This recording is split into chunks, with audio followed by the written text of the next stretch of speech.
Welcome back, students. Time for a little fun before we start talking about quasi-experiments. As always, feel free to fast forward if you don't want to have a little fun. I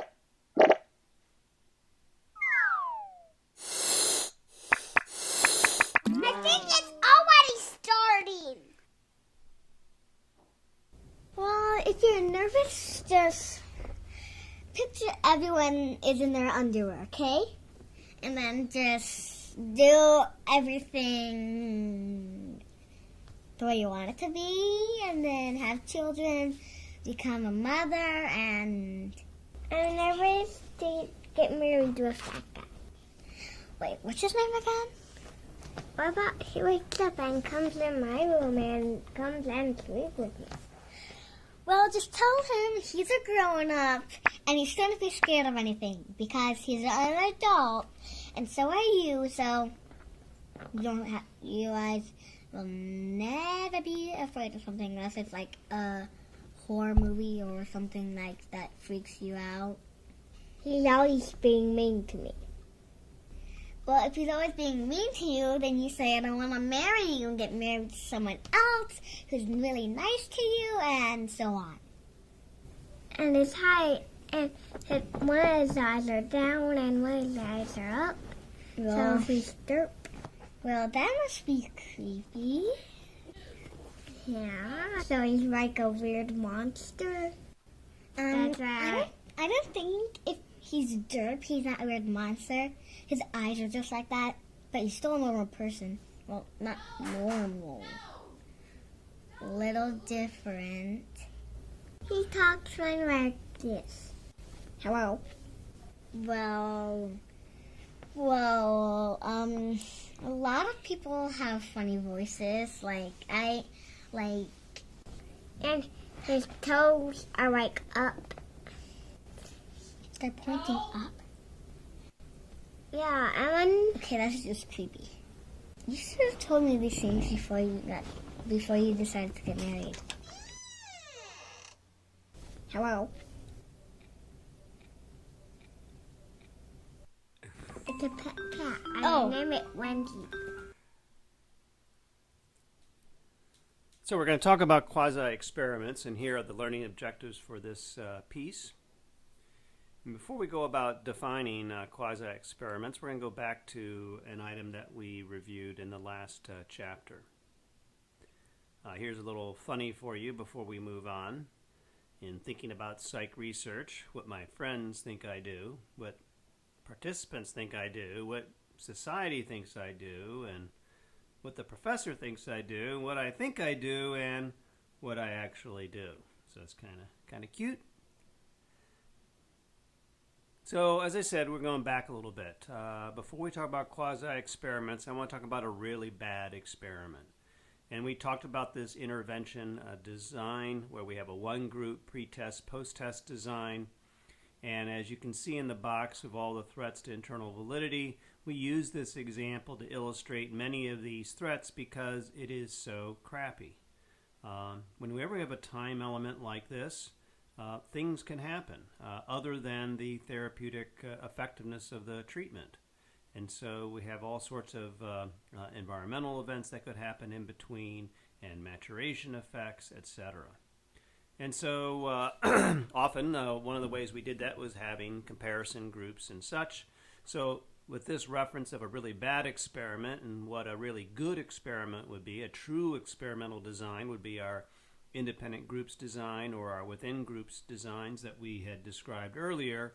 Here we have the in-between, what we call quasi-experiments.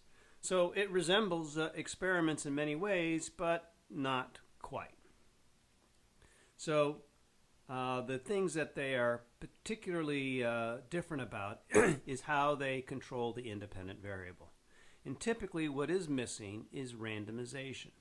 So we don't have full control over the independent variable. So for example, whenever we're using a subject variable as an independent variable, we might be interested in children who've been exposed to lead and children who've not been exposed to lead, but I certainly can't randomly assign children to eat lead paint or non-lead paint. Or if we look at any other subject variable, be it gender or various personality features, I might be interested in how those variables might influence various measures, but I can't randomly assign. So what's different about this, we've talked about this in terms of correlational designs where we just measure the variables, but here you'll see there'll be many aspects that are similar to an experiment, with the exception of we don't randomize subjects to conditions. So another is where we're interested in some independent variable that is due to some environmental event. So due to a hurricane or due to some other event out there that we cannot randomly assign people to conditions to, but we might be interested in knowing how an event like 9/11, for example, how that might have affected various measures. So that's what quasi-experiments are. And we're going to cover three basic kinds. We're going to have a non-equivalent control group design. I don't particularly care for this name, but that's what that is traditionally what has been used. So it's a way to say that it's just like an independent groups design, except we don't randomly assign. And so just like in the independent groups, we have post-test only or pre-test, post-test, same in this. So we have a control group, but it isn't necessarily equivalent. When we look at the interrupted time series design, we're going to see that it's going to have similarities to a within groups design, but we don't have the ability to randomize the order. So again, we're missing that feature. And so, but nonetheless, what it shares with within groups designs is that we have one group of subjects and we examine them in all the different conditions. And then we can combine the two just as we did before, where we can have a mixed design where some of the independent variables are compared across groups and others that are compared within the individual. So let's go through a couple of examples of this. So this is, you do have this in your package of handouts, and so this is my summary on that for these quasi-experimental designs. And as it says at the top left there, it's missing one of these key features of true experiments, in particular randomization. So I've italicized that one to illustrate that's the piece that is missing. And in dealing with potential threats to internal validity, what we do is we look for their existence. So we don't have the ability to randomly assign, but the way we deal with it is by knowing their potential. And then we go and look for that possibility. It might be that we collect additional evidence to see if that particular confound is unlikely or use some statistical analysis. But the point is, it relies on you knowing about the potential and looking for their existence. So that's often how we try to improve the internal validity. A lot of times in the discussion, after we do a quasi-experiment, we go through each of these potential threats and describe why we may or may not think they are likely or unlikely. In the last line there about sacrificing internal validity to improve external validity. A lot of times in quasi-experimental designs, they can often involve field experiments where we go out into the real world.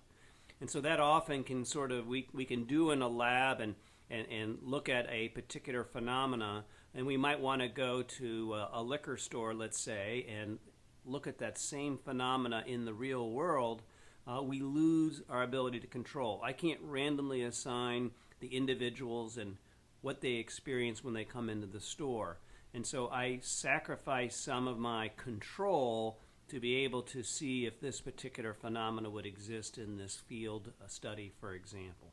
So there's a higher priority often given in quasi-experimental designs to external validity, and it often comes at a sacrifice to internal validity, our ability to clearly establish cause. But a lot of times when we do such field experiments, we've already established in the laboratory the causal connection. Now we're just looking to see if it generalizes to other real-world kinds of applications. So here we have an example there on the right of a non-equivalent control group design.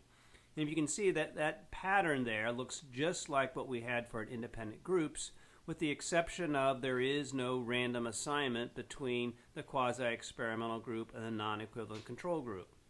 So you can see how it's better than what we had in that one group intervention design because we have a comparison. So whatever time elements that are happening, those time features are going to be experienced by both conditions. So that really helps us out in dealing with some of the time threats to internal validity that are associated with time, but because there's no random assignment, we still have a major selection threat.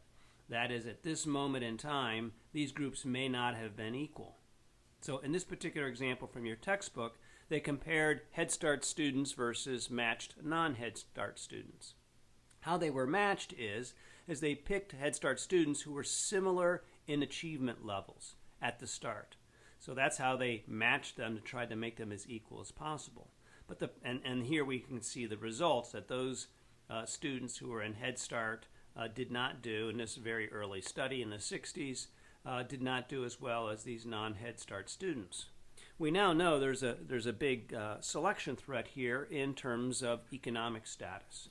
So Head Start students is often provided for those in low socioeconomic classes, and so when we compare it to non-Head Start students, there's going to be a systematic difference in these two groups in terms of socioeconomic conditions, which translates in many things in terms of the quality of the preschool itself, the kinds of resources at home, the attitudes of the parents towards education. All those things might be systematically different between these two groups that might account for this pattern of results that they see here. Another possibility might be, and I think this is explored in your textbook, is a case of regression threat, whereas by trying to get these students as equals as possible, I might have picked Head Start students who, of the group, to make a match with condition B, happen to be pretty darn good students, even though they were in a Head Start program, and to find students here in condition B who are not socioeconomically disadvantaged, I took the extreme of that group, and so when we measure them later on, they both regress to the mean. These very good students who are socioeconomically disadvantaged, that lucky day where they did particularly well regresses to the mean, and these students here who were pretty poor that day, and they were socioeconomically advantaged, that later on when we measure them, they actually do better. So that could indeed be a regression to the mean. So you can see, even though this is a quasi-experimental design, there are still many problems with it. So one way a variation of this is where we have a pre-test and post-test. And at least on the measure that we're looking at, it gives us a chance to see if the two conditions are similar or not.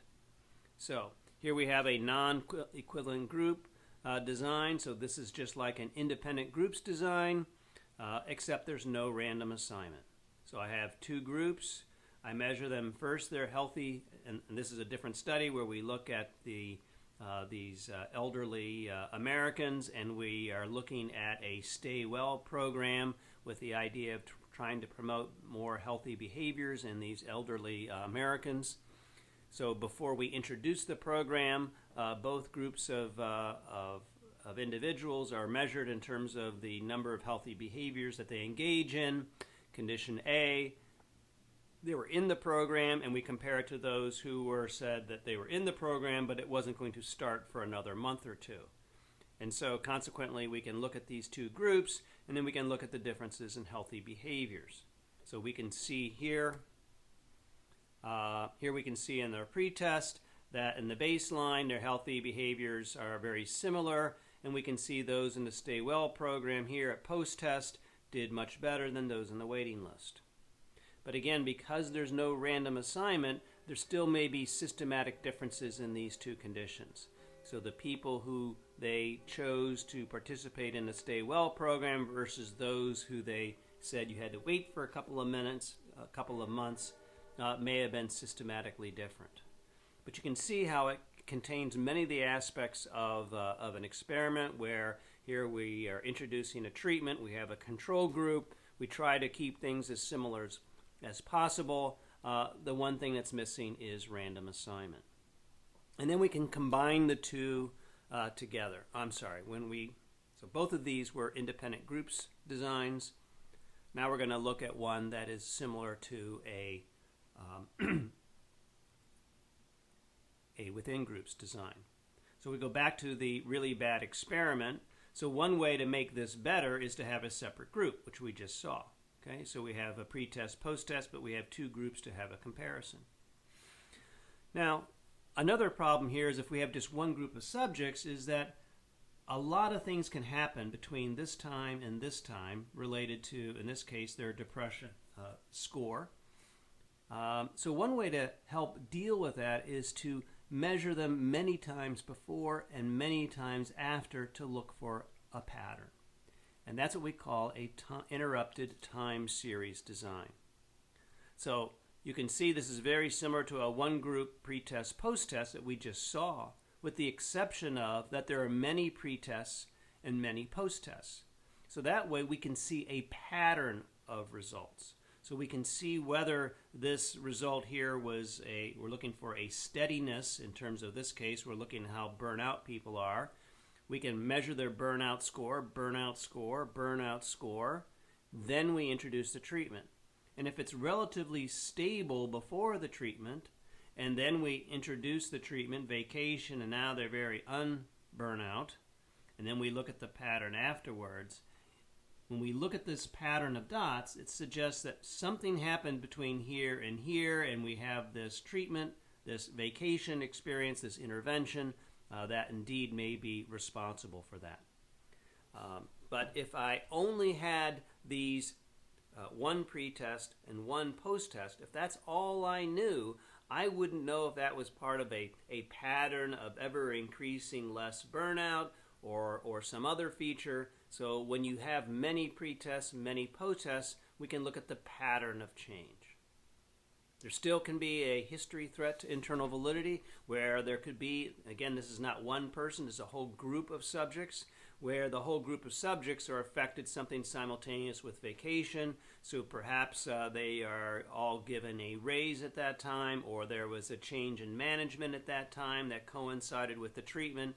And so this whole group of people here had a better feeling of burnout with the new management, which really had nothing to do with vacation.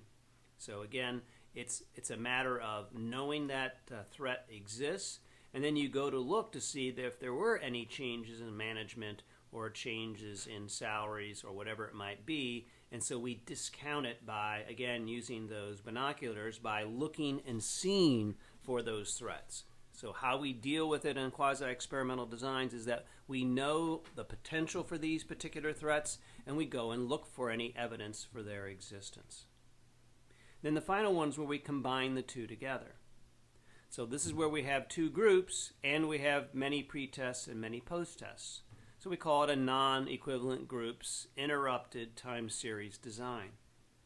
And so what we see here is the one that was described in your book, where the dependent variable were the number of larceny thefts, and they compare it with this introduction of TV in various cities. So between 1951 and 53, there was a stoppage of granting licenses for TV at certain cities. So if you were one of those cities that had not gotten TV yet, these pre-freeze cities, you were, the pre-freeze cities had the TV, the post-freeze ones did not.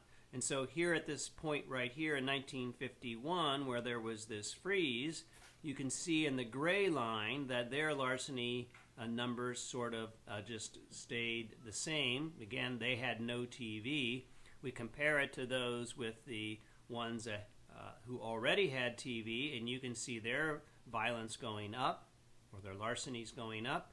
And then when TVs are allowed again after the freeze, you can see the gray line moves up to match where the blue line remains the same, suggesting that it was the introduction of TVs that contributed to the increase in larceny in those cities. We can compare it where they're very similar, but where nobody had TVs beforehand to this particular moment in time.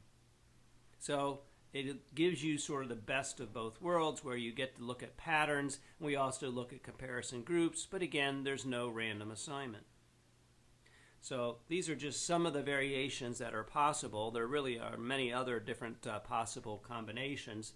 The key is that you, in these quasi-experimental designs, is that you have many features similar to an experiment with the exception of randomization. And then we go and try and do some other kinds of design features to help mitigate that lack of random assignment, often because it's due to some natural change in the world, like the introduction of TV, or we're looking at some subject variable in which we can't randomly assign. We'll end this segment by looking at what I call here this internal validity continuum, because we have talked about these many designs, and I've tried to, in this handout, sort of summarize them all in one particular handout. So what we have here is a continuum of high internal validity to low internal validity. Of course, our ability to establish cause is what that's all about. And you can see here that we have kinds of designs that are very poor at that, are like bivariate correlational research, one group pre-test, post-test designs. Obviously, they can establish covariance here, but they can't on its own deal with third variables and deal with temporal precedence. In terms of one group pre-test, post-test design, they can deal with temporal precedence, but they have, and they can also deal with covariance, but they have a problem with third variables. And similarly, we've talked about these advanced multivariate correlational designs that help us deal with some of the other criteria for establishing cause. And then we have what we just described, these quasi-experimental designs. And so here are those four that we have just described. And then at the very top, we have true experimental designs, which give us the highest internal validity. Okay, till next time. We'll be talking about single-end research.